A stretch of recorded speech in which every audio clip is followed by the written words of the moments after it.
Hello, everyone, and welcome back to the Stuyvesant Podcast. This is episode 2, and we're glad to be here with William Wang. Yay! William Wang is the SU president, or I guess now former SU president. Please introduce yourself. So I'm William Wang. I'm currently a senior. I'm graduating soon, in 2 weeks actually. I'll be going to NYU, class of 2023, on a pre-med track at Steinhardt for Global Public Health. Wow. Very Okay. good. What are you excited most for NYU? Not being around my parents. Oh, yeah? I'm kidding. No, my parents are great. But I like the city. I love the city actually. I've been working with NYU recently on BSAC, which is Bureau Student Advisory Council. They basically poll students and how students can somewhat lead and be the successors of politicians in the future. So basically we look at studies on how high school seniors, or not even seniors, high school students can shape public policy and do all that fun stuff. So you're telling me you haven't even gone to the college yet, and you're already involved with the daily stuff. When did you start BSAC? doing that? Yeah. BSAC I started last year. Usually it would have been 2 years ago if I were vice president last year, but I was not vice president last year. Oh, so does it only go to people who were presidents? It's presidents, vice presidents, and one external affairs member. I'm not sure about whether or not one more external affairs member will go next year, because this year there was a bit of, issues. There were a few issues with having 3 people, because every school gets up to 2 representatives at BSAC. Stuyvesant was special. In past years we got 3. This year we were allowed 3, but it came with kind of conflict with BSAC. Is this only an NYU thing, or is it other schools? I mean, it's a bunch of other schools, including Title I high schools in Manhattan. So NYU, along with Department of Education, works together, and they grab a few students from each school. I mean, it's not every single school in the Manhattan district, but they get as many as possible. And a lot of these schools are from Title I schools, I don't know, some school in Washington Heights, but there's also LaGuardia and Stuyvesant, which have a much bigger presence. And oftentimes, you go to BSAC and then you see your bubble of what high school life is gets completely popped, right? Yeah. When I found out that these schools did not even have working bathrooms, working locker rooms, the attendance would be around 50 or even less than 50%. They wouldn't have clubs after schools. They wouldn't have college counselors. Their teachers would have to teach 7 different classes of the same type of subject. It was insane. It's nothing compared to Stuyvesant. It really showed me the difference between the dichotomies between specialized high schools and Title I schools. So I know a lot of colleges do these programs for high school students, and I was just wondering did it affect your decision on choosing NYU as your undergraduate college? Well, the main reason why I chose NYU was because it was so close to home. I love the city so much. I've been out to different other colleges. I've been to California. I've seen what UC schools are like. They just do not fit me, right? I applied to some other schools like Yale and Dartmouth. Unfortunately, I didn't get in. Oh, terrible.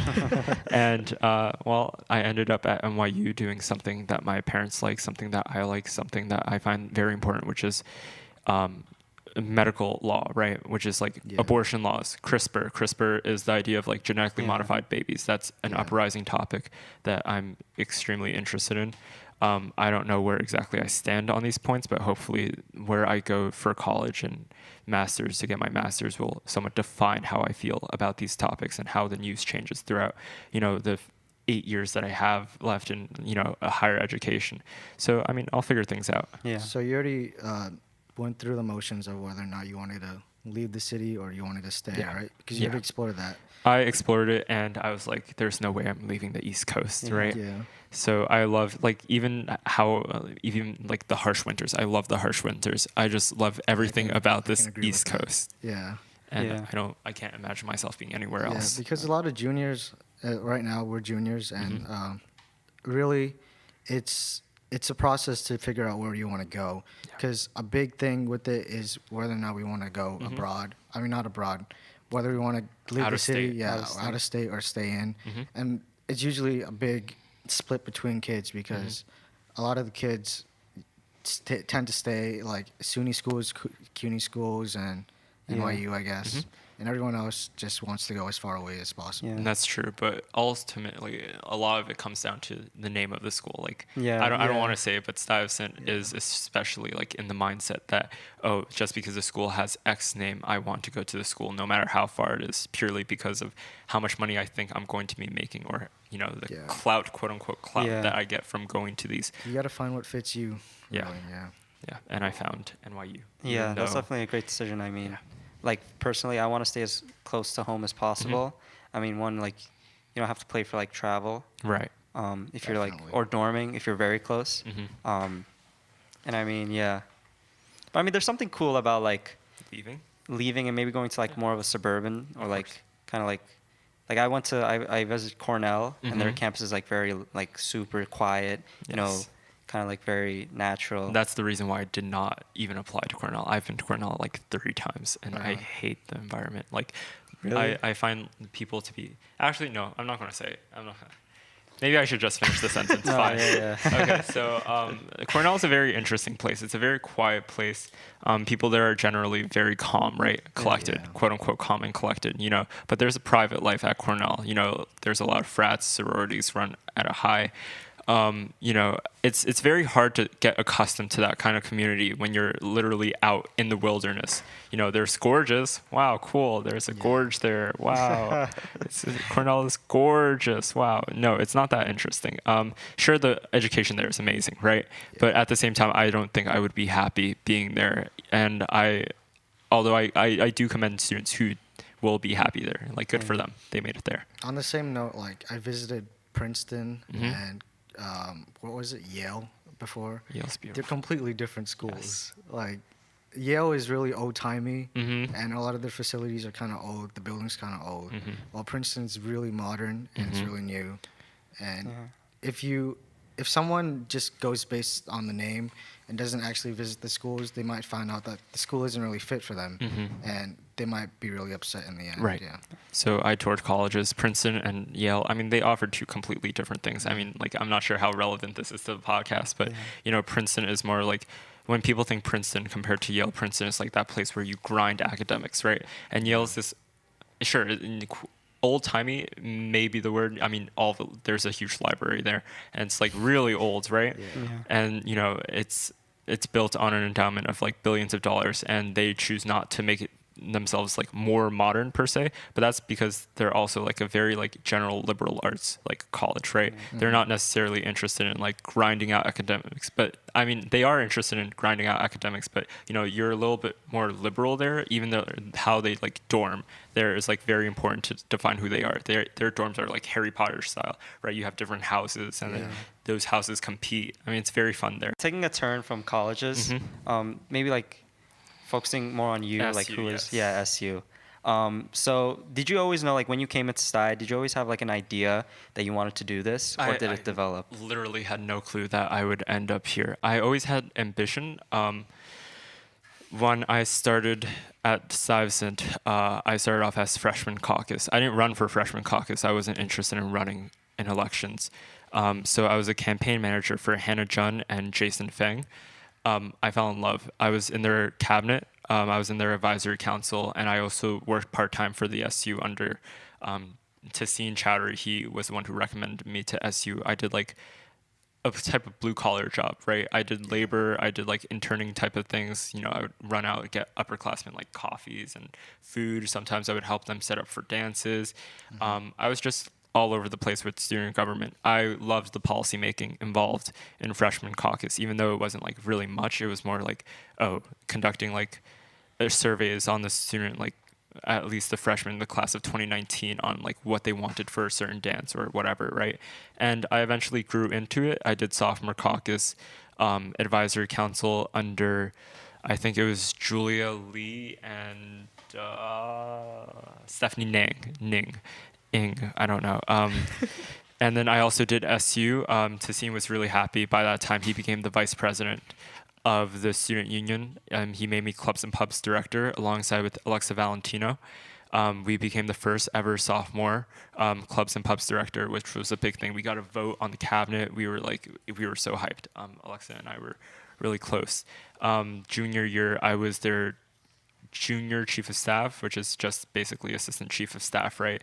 And I fell in love with it even more because I was able to do both logistics and policy. I worked closer with parents. I worked closer with administration. And I just love talking to like these adults and getting these new experiences, but also talking and serving not only my grade, but the entire school. I worked closely with a lot of other caucuses as well. And I just delved more into it to the point where I don't think I would have like been content if I had just stayed as a non-elected official, right? I want to do something greater.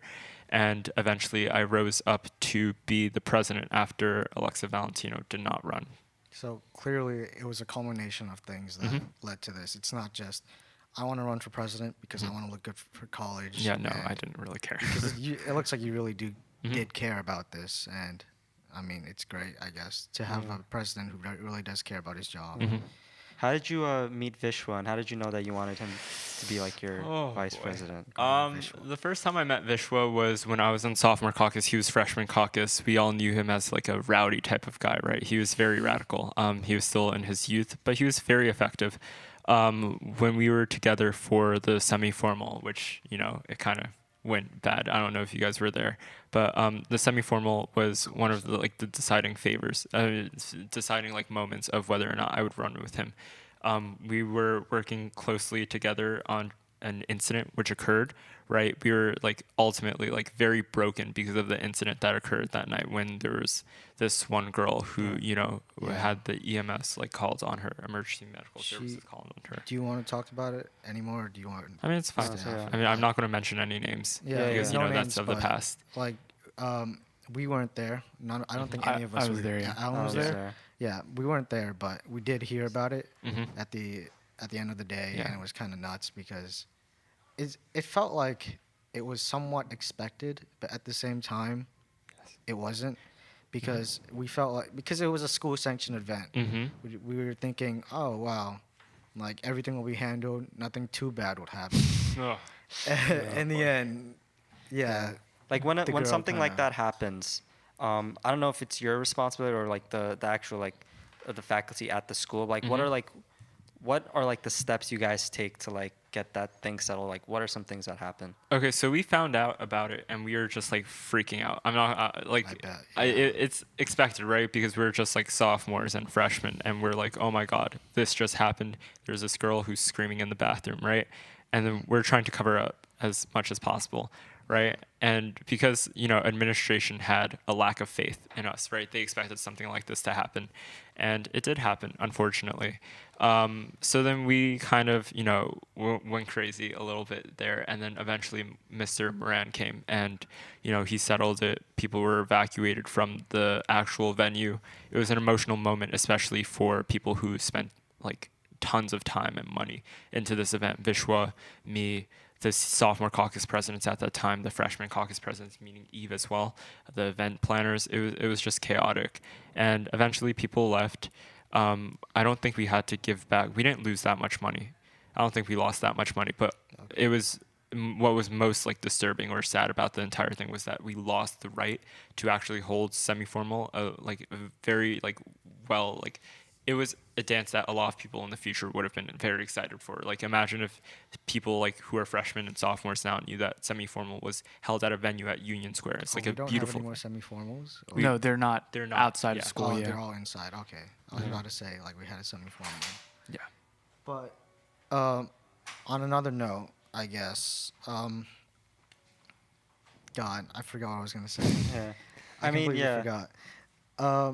Oh yeah, how did the administration react, like in general, to that? Like, were they a lot more harsh on your thing, other than the thing where, like, you said that you didn't lose that much funding, and you have to keep semi-formals in school. Yeah. But, like, on like a basis of everything else that the SU kind of runs.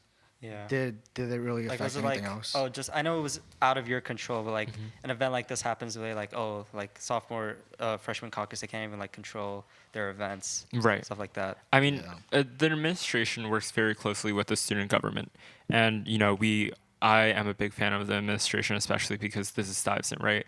No other school will you find an administration which is as liberal as they are with students, right? As you will at Stuyvesant, right? You can go to any school. The student government there is like, I'm not like I hate to say it, but it's like somewhat of a joke, right? I mean, when we went to a Brooklyn Tech type of student leadership like get together, right? And if event, like they were awed at how liberal the teachers and administration were after the entire event, or at least like how we plan policy, right? The administration has the students' best interests in mind, right? And that's something that students might not think, but it's something that I've learned after working with them. The administration itself is usually very broken along like edges, right? They're in their own like different political ideas and political views towards like students, right? Some of them might trust students a lot, some of them might not trust students at all. So I mean, there's a fair amount of teachers and administration who truly do care. I mean, I'm sure everyone here cares about the students, but they've forgiven. They've given us chances. I'm hopeful that Mr. Moran and the security officers in the future, or at least administration, will be more liberal and even allow us to have semi-formal outside of school, but not just semi-formal. They've been allowing us to push like all these policy projects, right? Like the PSAL policy, right? They allowed us to even like get that through the SLT board, and even though it didn't like pass, in general, it was amazing how administration somewhat helped us with the entire thing. Yeah, I mean, yeah, like you said, like a lot of it has come from like the trust that they have in you guys. Because like when I first came into Sty, like I don't know, 13 years old, 14 years old, with my parents, and I saw like the seniors, and I saw, I guess I don't know who the president at that time was, but like it was such like they're like adults, I mean, Oh yeah. that's what that's what they my were parents huge. thought. Like, I think it's just Stuyvesant students more so than like other schools. They have like this sense of responsibility and like maturity and seriousness when it comes to the things they do. Like, and I think that's, yeah, like you said, a big part of, why it's so, our student union so good. Right, and that's also because the administration has allowed us to cultivate these skills, right? I mean, at other schools, teachers are much more like harsh with how they deal with like student government, right? They might like not even include student government in a concept or a project that is for the students, right? But at Stuyvesant, we have a COSA like Mr. Palazzo. We had Jizhang, who's the former principal, and now we have Mr. Contreras, who is also extremely liberal with the student government. I mean, without them, we would not have the successful student government which we have today. And it's not like literally, right? But the leaders that we have today, like Julian and Vishwa, me, other members of exec, and even the students here, right? Any student here, including you too. Our personality and our experiences, our skills are based off how much trust the administration gives us and how the administration deals with us, right? How they speak to us. And that's something extremely special that you'll only find at Stuyvesant. Through the past 4 years that you were here, freshman and senior year, how different has the SU changed in your opinion? Like, as you've been here, yeah. Oh boy. That was bad. No, it's okay. The SU has, we've been more focused. So in the past, we've been focused mainly on like events, right? We've been focused on events and making student life better in form of like one-time things, right? Yeah. As the years progressed, and Tassine, Vishwa, and I have like gone through the motions, we've tried to bring it out like more towards policy changing, right? Before it would be like, oh, we're going to have like a student fair or of some sorts. It's like a carnival or of some sorts, and maybe we'll make enough money off of this. But now it's more like, oh, how do we make sure the students and like the kids of the future, right? The kids who will become the speakers and the leaders of the future, how can we better them, right? Yeah. And that's why we've come to things like sexual misconduct presentations, in which we teach freshmen during their bio freeze, like what sexual misconduct is, what consent is. We did civil engagement as well, so then students are more open about their local governments, how to vote, how to do taxes even. I think that was one of the seminars that we gave for civil engagement.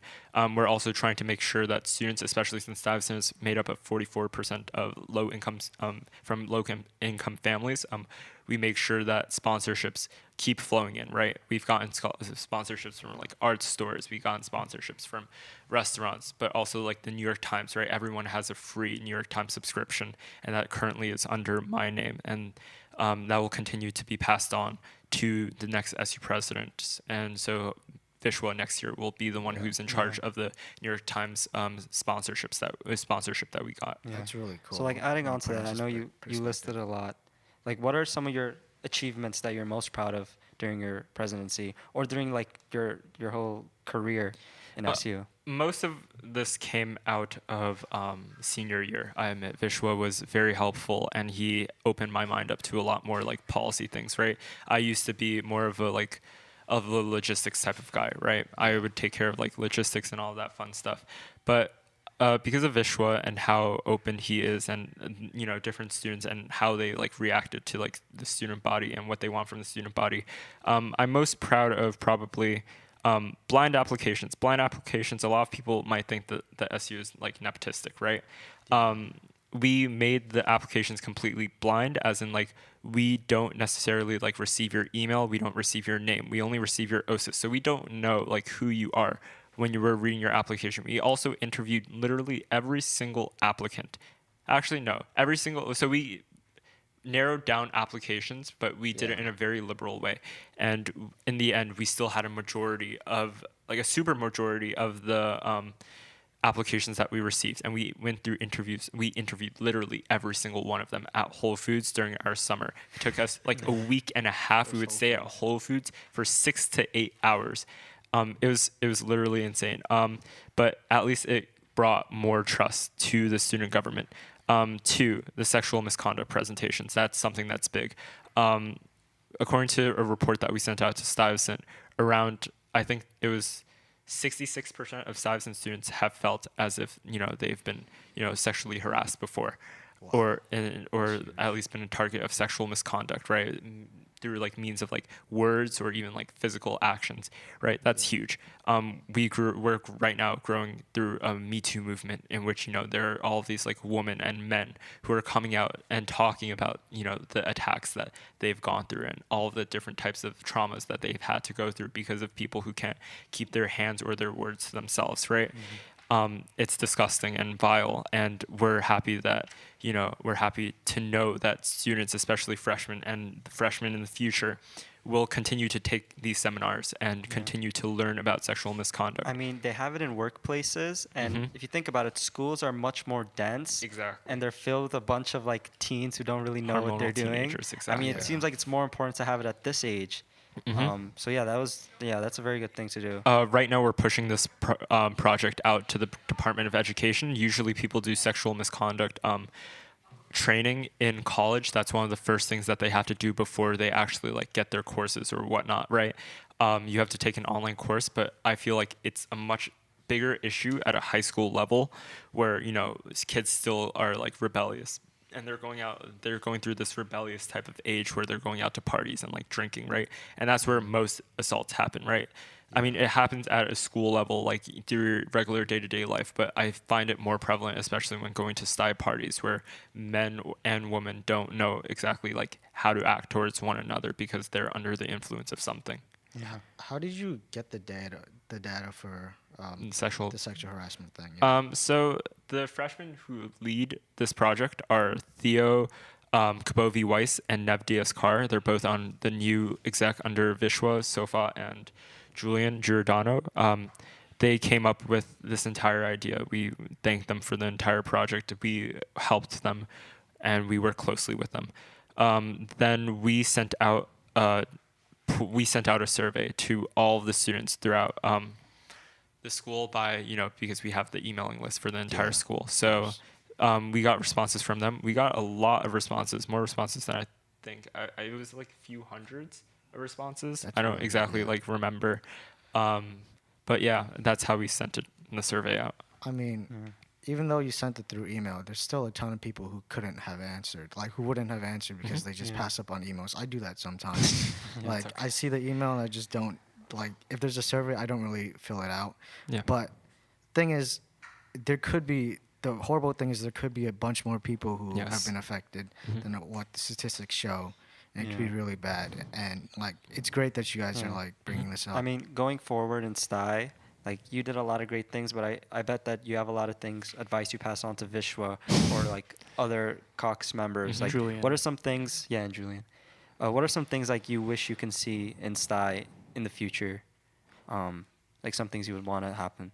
I mean, Stuyvesant is built off a meritocracy, right? Stuyvesant is the like pinnacle of meritocracy throughout. Like, you know, we take a test, we get a certain score on the test. If we reach the cutoff, then we go to Stuyvesant, right? Yeah. And there's like certain debate about it, which I will not comment on, right? Because that's outside. Like, that's not It's outside exactly the like realm, yeah, that's outside.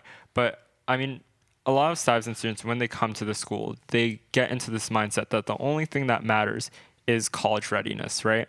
I mean, this is not for student government, but this is for generally like all of Stuyvesant, right? College readiness is certainly important, right? But sometimes it's good to, you know, enjoy the high school experience, right? A lot of us miss out or pass out on some of the most important things that happen through high school and something that you're supposed to learn off of. Drama with friends is something that's important.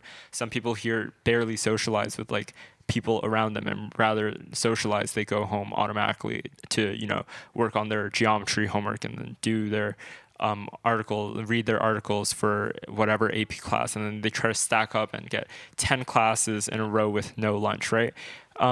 I was hoping that one day Stuyvesant would be, it sounds weird to say, right? Because we're at Stuyvesant, but Stuyvesant would be less focused on necessarily the academics. I mean, it sounds really weird when I say it, but I wish people were more lighthearted about the entire like college speaks, like the college talks that they have with like the people around them.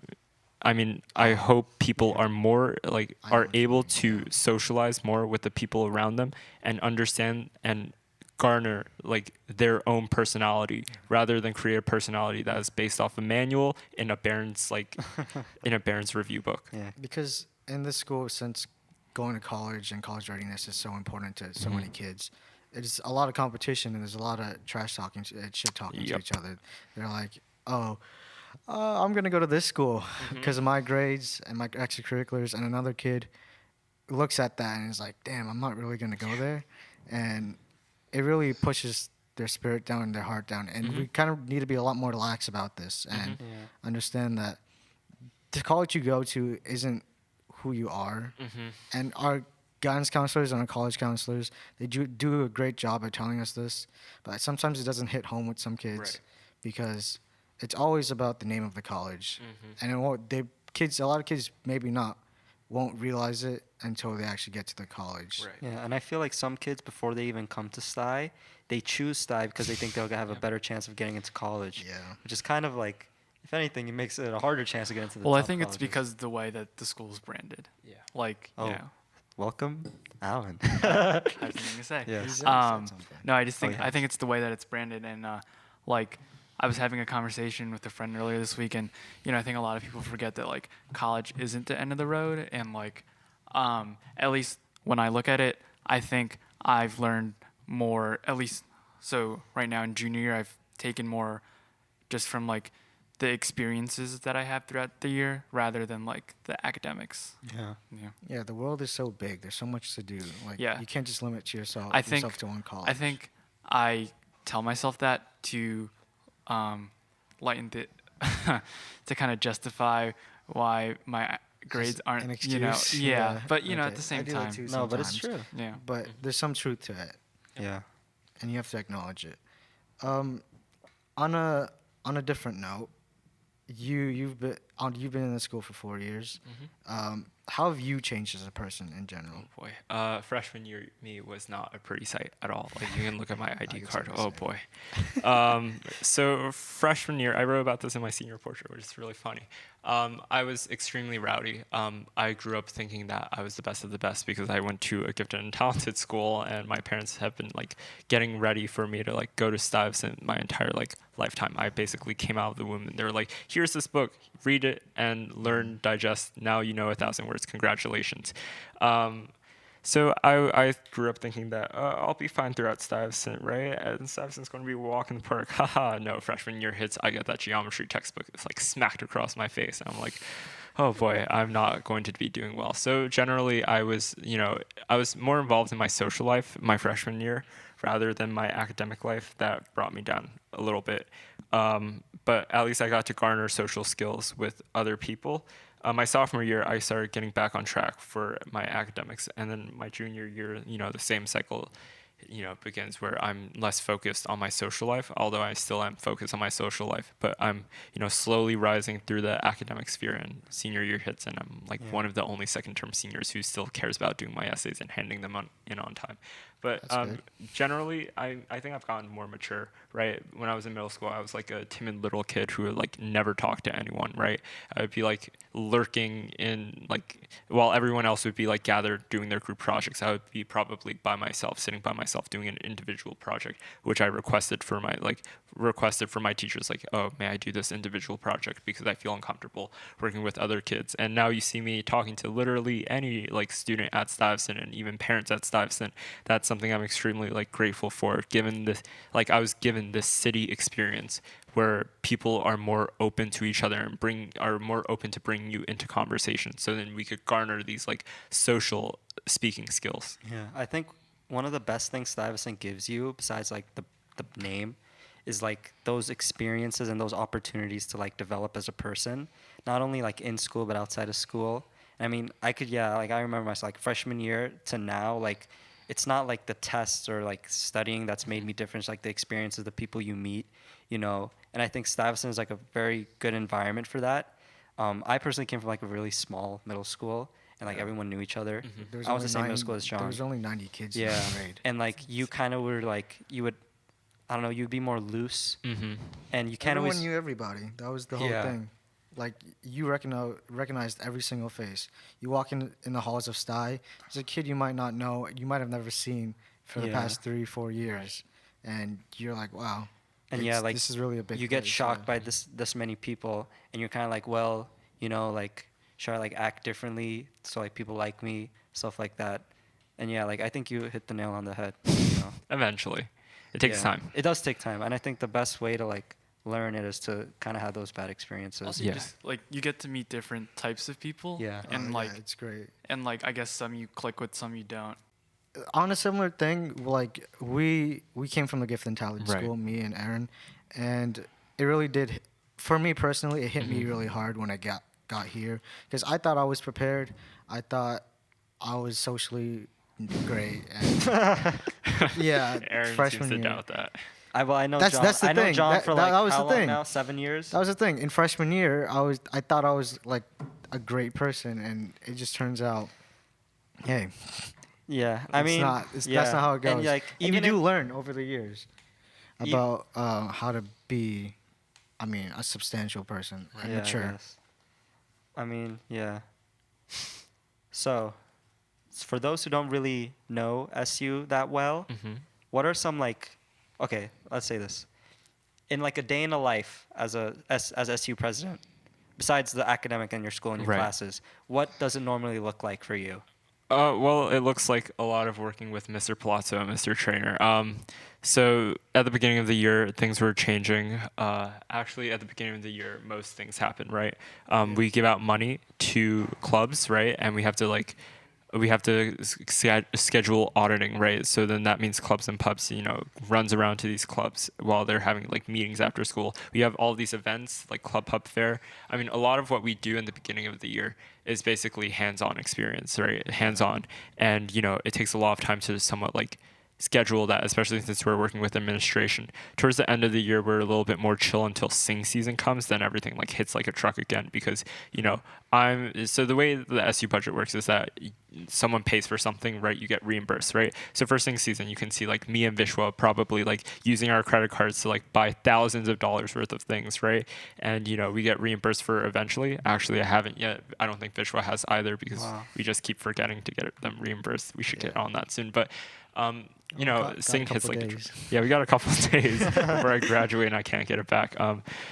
And I guess it's just a lot of work behind the scenes. I mean, sometimes I prioritize my SU work, prioritize it over my academics, which is really stressful sometimes, especially when I'm going to like go to school. I'm like, oh my God, I spent like 4 hours until like 3 o'clock in the morning doing like SU work, but I didn't study for this math final, which I have, which is what happened yesterday. But yeah, I mean, it's hard, but you know, you get used to it over the time, and sometimes like even if you don't like succeed that well like academically, you eventually come to terms with it. That's something Mr. Palazzo has said to me before I came SU president, and when I became SU president. SU presidents and vice presidents have not been known to be like academically like inclined, but they are well known to be like socially and responsible, like social and responsible. So, okay, so we only have a couple more minutes. So I want to ask you one more question. Mm-hmm. What are your last words as president? To the Stuyvesant community. Oh, boy. So a lot of changes are coming to Stuyvesant, as I've seen through SLT. They're going to push for a 9-period day. A lot of you will gawk at that, right? You're like, 9 periods? What am I going to do about my 10th period class? I've heard about the 9 period. Yeah, how am I going to get my 5th AP through? They have like an 11th period math or something. They have an 11th period math right now. I'm not sure how they're going to deal with that through a 9-period day. We worked on this through SLT. But I mean, I didn't really care that much about the policy behind the 9-period day. I care about the idea of what Stuyvesant is, right? I've been told this year that Stuyvesant is the best of the best, especially from teachers and administration. I've been to spring feasts. I've seen what parents think about Stuyvesant. Stuyvesant is great. I'll give you that. Stuyvesant is it's changed me. It's changed my life. But when you look at it from an outside like standpoint, right? These are like very intelligent kids who are like staying up until 5 o'clock in the morning, and they're like doing all this work, right? But it also ultimately comes down to like, for what, right? I mean, sure, Stuyvesant is a place to train. I mean, Stuyvesant is a place to like be academically inclined and, you know, like meet all these new people. But people need to understand that, you know, Stuyvesant is just another high school, right? Stuyvesant is great. I will get, like I said before, Stuyvesant is great, but there are so many other high schools. Like there are so many other colleges. What matters is what you make of yourself. It doesn't really matter where you go, because as long as you're able to tailor your own experiences, just like how you tailored your own Stuyvesant experience, you will find who you are, what you want to do, and how to be successful. And everyone is successful in their own way in the end, right? Everyone's essence is made up of the choices that they make throughout the Stuyvesant career, and the same goes for life. Your essence ultimately is what defines you, and your essence ultimately comes from how you think and how you like choose. It's like a choice like story, right? Pick your own story game, right? Yeah. It's exactly like that. And you will end up somewhere. You might be content, you might be discontent, but that is where you will end up. It does not matter where you go, because ultimately in the end you will end up where you end up, right? And you have to be content with that. Yeah. Very insightful final words. Yeah. Well, thank you very much for coming on. Thank you so much for having me. We thank you for all the good you've brought to Stuyvesant, and we wish you the best going forward. So that's it, everyone. Thank you for listening.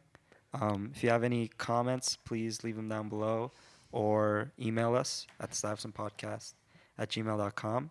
And thanks for listening. And thank you, Stuyvesant.